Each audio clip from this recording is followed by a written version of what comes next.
கிறிஸ்துக்கள் அன்பான காலைக்கதி நிகழ்ச்சி நேயர்களே, மீண்டும் இன்னொரு விசை கூட உங்களோடு கூட இயேசுவின் இனிதான நாமத்தில் இணைவதில் மிகுந்த மகிழ்ச்சி அடைகிறேன். இந்த நாள் உங்களுக்கு இனிய நாளாக இருக்க இயேசுவின் நாமத்தில் வாழ்த்துதல் கூறுகிறேன். இன்னைக்கு நமக்கு வருகிற வாக்கு தத்துவத்தின் செய்தி எங்கேருந்து பார்த்தீங்கன்னு சொன்னால், லூக்கா எழுதின சுவிசேஷம் 1ஆம் அதிகாரம் 37வது வசனம். தேவனாலே கூடாத காரியம் ஒன்றும் இல்லை. என்ன ஒரு நம்பிக்கையான ஒரு காரியம்! நமக்கு இன்னும் கொஞ்சம் தைரியத்தை கூட தருதில்லை. தேவனால் கூடாத காரியம் ஒன்றுமே இல்லை அப்படின்னு சொல்லி. அப்படி என்ன அப்படின்னு பார்த்தீங்கன்னு சொன்னால், உங்களுக்கு ஒரு உண்மை சம்பவத்தை பகிர்ந்து கொள்ள மீண்டும் ஆசைப்படுறேன். என்ன அப்படின்னு சொன்னால், நெப்போலியன் போனபார்ட் என்ன செய்கிறாரு அப்படின்னு சொன்னால், ஆல்ப்ஸ் மலையை என்ன செய்யணும், கடந்து யுத்தத்துக்கு போக என்ன செய்யறதுன்னா திட்டமிடுறாரு. அப்படி திட்டமிடும் பொழுது என்ன சொல்றாருன்னு சொன்னால், தன்னுடைய தளபதியான மோஸ்காட் கிட்ட சொல்றாரு, நம்ம என்ன செய்யலாம், இந்த ஆல்ப்ஸ் மலை என்ன செய்யணும்னு சொன்னால் நம்ம கடந்து யுத்தம் செய்யணும், அந்த நாட்டை நம்ம பிடிக்கணும் அப்படின்னு சொன்னோடனே அந்த தளபதி என்ன சொல்கிறாரு அப்படின்னு சொன்னால், அது ரொம்ப கடினம், அந்த மலையை தாண்டி போய் நம்ம கண்டிப்பாக போர் செய்யணுமா அல்லது யுத்தம் செய்து அங்கே நம்ம வெற்றியை காணணுமா அப்படின்ட்டு கேட்குறாரு. அப்போ நெப்போலியன் சொல்கிறார், ஆமாம் கண்டிப்பாக செய்யணும். ஏன்னு சொன்னால், ஒரு கடினமான காரியத்தை நம்ம எடுத்து கொஞ்சம் முயற்சி செய்து அதற்காக நம்ம கொஞ்சம் ஹார்ட் ஒர்க் பண்ணி என்ன செய்யணும், வெற்றியை காணுவோம், அது ரொம்ப நல்லா இருக்கும் அப்படின்ட்டு சொல்லுவார். அப்போ அதை கேட்டு அந்த தளபதி, ஆமாம்மா நீங்கள் சொல்கிறதும் நல்லா தான் இருக்குது, நம்ம என்ன செய்யலாம், கொஞ்சம் முயற்சி பண்ணலாம், ரொம்ப கடினம் தான், மலை ஏறி கடந்து சென்று யுத்தம் செய்கிறது ரொம்ப கடினம் தான், ஆனால் நம்ம என்ன செய்யலாம், முயற்சி எல்லாரும் சேர்ந்து ஒற்றுமையாக முயற்சி செய்து என்ன செய்யலாம், வெற்றியை காணலாம் அப்படின்னு சொல்லி அந்த எல்லாரையும் கூட்டு கொண்டு அவருடைய படை என்ன செய்கிறாரு, நெப்போலியன் என்ன வழி நடத்தி அந்த மலையை கடந்து யுத்தம் பண்ணி யுத்தத்தில் ஜெயித்ததாக சரித்திரம் இருந்துச்சு. எப்படி நீங்கள் பார்த்தீங்கன்னு சொன்னால், இந்த மனிதர்கள் கொஞ்சம் முயற்சி செய்து நம்மளால முடியும், நம்மளால முடியாத காரியம் என்ன, மலை தானே, அது கடந்துடலாம் அப்படின்னு சொல்லி அவங்க முயற்சி எடுத்து வெற்றியை கண்டாங்க. ஆனால் நம்முடைய தேவன் சர்வ லோகத்தையும் படைத்தவர், அவர் உங்களையும் என்னையும் படைத்த தேவன், அவரால் கூடாத காரியம் உண்டோ? மனுஷனுக்கே இவ்வளோ பண்ண முடியுது அப்படின்னு சொன்னால், ஒரு மலையை கடந்து போய் யுத்தம் செய்து வெற்றி காண முடியுது அப்படின்னு சொன்னால், அதை உருவாக்கினவர், அந்த மலையை உருவாக்கினவர் அல்லது உங்களையும் என்னையும் சிருஷ்டித்தவர், அவரால் முடியாத காரியம் ஒன்றுமே கிடையாது. நம்ம அநேக வேலைகளை என்ன செய்கிறோம், தேவனால் எல்லாம் கூடன்றத வேதாந்தத்தில் அநேக காரியங்கள் என்ன செய்யுச்சுன்னா ரொம்ப ஈஸியாக, அது நமக்கு நம்பவே முடியாது அப்படி ஒரு காரியம் நடக்குமா அப்படின்னு சொல்லி. ஏன்னு சொன்னால், அவர் சொல்லுவார், காற்றையும் கடலையும் பார்த்து இறையாதே அமைதலாயிரு அப்படின்னு சொன்னார். யாராவது நீங்கள் கடலுக்கு போயிருக்கீங்களா, பீச்சுக்கு போயிருக்கீங்களா, அந்த அலைகள் வருகிற சத்தம், சிலருக்கு அந்த சத்தம் ரொம்ப பிடிக்கும், சிலருக்கு அதை பார்க்கறது பிடிக்கும், ஒவ்வொரு அலையும் அப்படியே மாறி மாறி போகிறத பார்க்கறதுக்கு பிடிக்கும். அந்த சிலருக்கு அந்த தண்ணி திரும்பி ரிட்டர்ன் ஆகிறது பார்த்தீங்களா, அதை எல்லாரும் ஒவ்வொருவாக ரசிப்பாங்கல்ல. அதெல்லாம் அது அப்படி இருக்கிறத நீங்கள் எங்கேயாச்சும் போயின்னு அமைதலாக இரு, வராத அலையே நினை செய்யாத வராத அப்படின்னு சொன்னால் நீங்கள் எப்படியாவது சொல்லியிருக்கீங்களா? இல்லை அப்படி சொல்லி பார்த்தாலும் அது நிற்குமா? நிற்காது.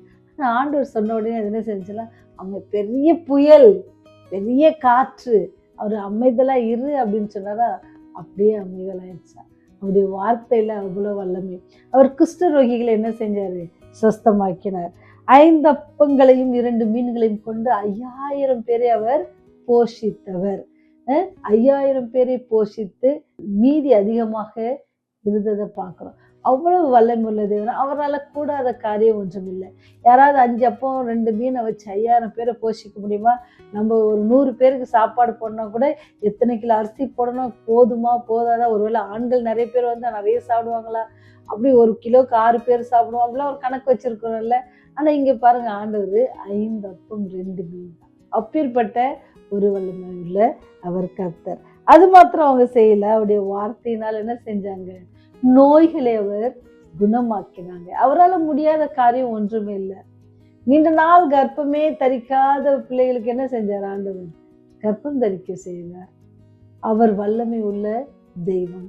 குஷ்டரோகிகளை அவர் சுஸ்தமாக்கினார்.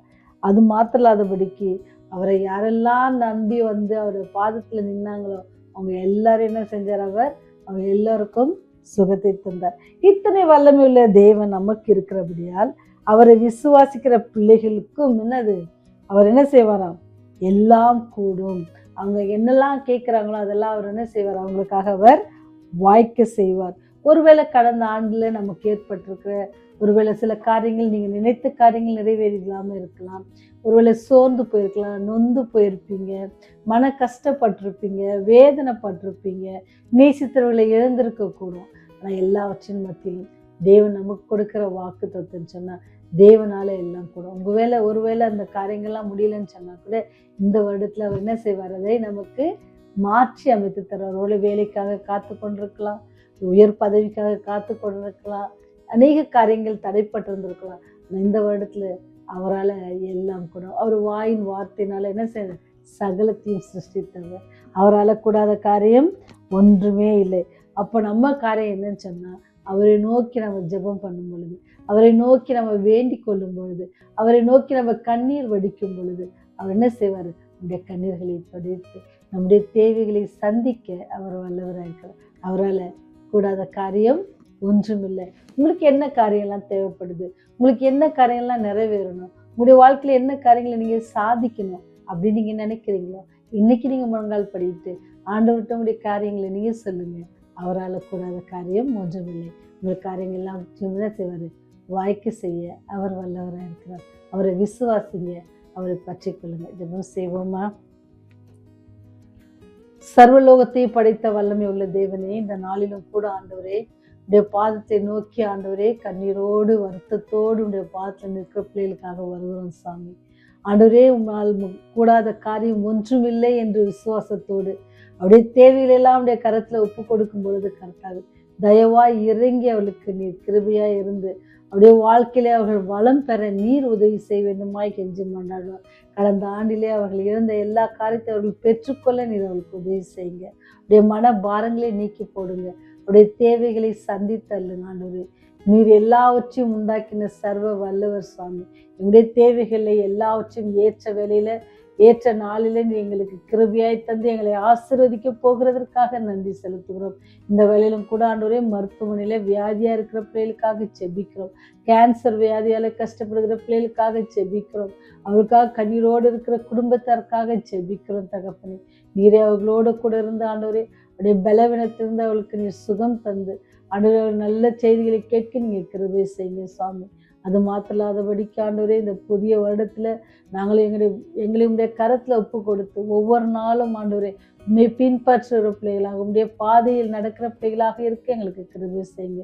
இந்த நாளை ஆசீர்வதித்து தாங்க. கைட்டு செய்கிற வேலைகள் போக்கிலும் வரத்திலும் ஒவ்வொருவரோடு கூட இருந்த ஆண்டவரே ஆபத்து நாச மோசத்திற்கு எங்களை விலக்கி காத்தருளுங்க, பாதுகாத்து கொள்ளுங்க, வழிநடத்துங்க. இயேசு வழியாய் ஜெபிக்கிறோம் ஜீவனுள்ள நல்ல தகப்பனே. ஆமென். ஆமென்.